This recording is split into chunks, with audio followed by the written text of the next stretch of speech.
আসসালামু আলাইকুম। সবাই কেমন আছেন?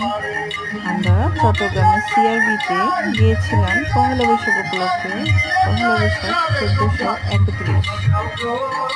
এখানে অনেক সুন্দর একটা প্রোগ্রাম হচ্ছে পহেলা বৈশাখে।